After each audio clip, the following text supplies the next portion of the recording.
जो माने नवरात्र रे कलश बसैकी घरे पूजा करुछन्ते से माने पूजा समाप्त हवा परे कलश विसर्जन केमिति करिवे नवरात्र रो कलश को विसर्जन केमिति करिवे कौन रही विधि आसंतु जानिबा। नमस्कार मु मनोज दास स्वागत आपण मान आजिकार ये भिडियो रे देखंतु जेतबेले विसर्जन करिवे प्रथम कथा आपण माने जानि रखंतु विसर्जन करने पूर्व माँ को पाखरे निहाती भाव में पूरा भल कि आंठू माड़ी मुंड नुए कि आपण माने क्षमा प्रार्थना करेंगे जो पूजा कर आवाहन करके जो पूजा कर काले किसी भूल हो जाइए कि एवं केमिति पूजा करेंगे जदि जानवा चाहते ताले मोर गोटे वीडियो अच्छी मोर लिंक डिस्क्रिप्शन में मुझे देदेवी आपण मैंने सेटू क्लिक करके वीडियो देखिपारे केमिति कौन पूजा करेंगे। तेबे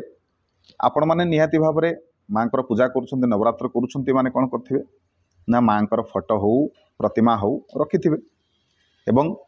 कलशटी स्थापन करेंगे किछि लोक अक्षत उपरे गुआ बसैकी 9टी गुआ भी बसंती ता सहित कलश बसैकी माँ को पूजा करते ये विधि हुए तो आपण मैंने भी करेंगे एमती करवा कथा।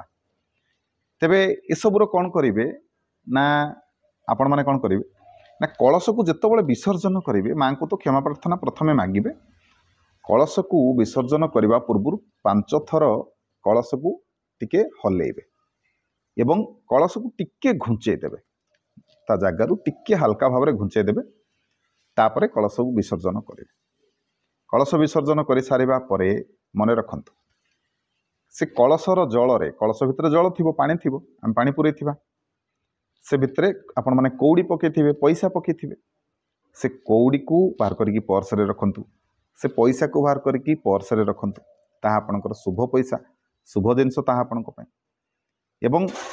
व्यवहार होइथिबा अक्षत माँ को पूजार व्यवहार होइथिबा अक्षत एवं सिंदूर सिंदूर को कौन करेंगे ना माँ मैंने आपण मैंने आपणकर सिंदूर फोरुआरे साइतिक रखंतु सेपरी किछि अक्षत को आपण मैंने निज ठाकुर जो ठाकुर घरे ठाकुर पाखरे आपण मैंने रखिबे एवं से जो माँ को पाखे बाकी सब जिनस रहा ताकू आपण मैंने विसर्जन करंतु किंतु गुआ गुड़ी को जो रखी से गुआ गुड़ी को आपण मैंने ठाकुर घरे निजर साइतिक रखंतु पुणी आउ थे भी कौन कर्म व्यवहार करेंगे धोईकी व्यवहार करेंगे किसी असुविधा ना एवं कलशर नड़िया को कौन करेंगे ना नड़िया पानी थी तेणु ताकू सुखिबा पर्यंत आपण मैंने निज घरे रखंतु एवं परे ताकू पुणी नदी जल विसर्जन करदे ना नड़िया को मध्य विसर्जन करदे कलश सहित किंतु कलशर जल को कौन करेंगे ना घर चारिपटे चारिआडे आपण मैंने छिंचिबे से जो आंब पत्र साहाय्य सबु घरे समस्त कोठरी आपण सबु रूम रे ताकू छिंचिबे माँ को सिंदूर रे स्वस्तिक टी अंकन करेंगे आपणकर मुख्य द्वार रे एवं पूजा घरे माँ को सिंदूर को केबे हेले व्यर्थ करने को देवे ना माँ को पाखे हलदी लगी सिंदूर लगी केबे व्यर्थ करेंगे ना फिंगे ना से स्वस्तिक अंकन कर दियंतु एवं कौन करेंगे ना से आंबपत्र साहाय्य कलशर जल को सबू घरे आपण मैंने छिंचिले जहाँ जल बलीगला से जल को लेकिन तुलसी रे माँ को माँ तुलसी निकट में अर्पण करदे एवं बाकी जिनस को आपण मैंने नदी जल में प्रवाहित करदे नदी में विसर्जन करदे जो जिनसटी अदरकारी ताकू आपण मैंने नदी जल में विसर्जन करदे। माँ को पाखे गोटे दीप जलुव कहीं 9 दिन पर्यंत पूरा कंटिन्यूअसली भाव में जलांती कहीं दिन में खाली दीपटी लगेदेवे संध्या बेलू पुणी आउ थे दीप को लगाती कंटिन्यू भाव में जलांती ना तेज जहाँ भी हो से दीप को जदि आपण मैंने घर दीप व्यवहार करिसेंती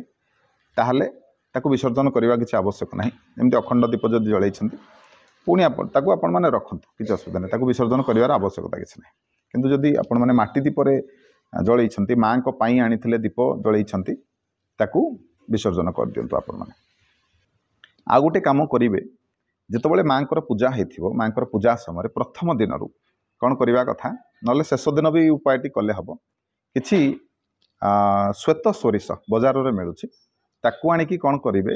ना से सोरिष को माँ को पाखे टी पूजा करे जो नना पूजा करेंगे से समय टी पूजा करे माँ को किसी अक्षत पूजा अक्षत से मिसईदेवे किसी फूल मिसईदेवे ताकू आपणकर घर चतुर्दिगरे आपण मैंने छिंची दिंतु ता सहित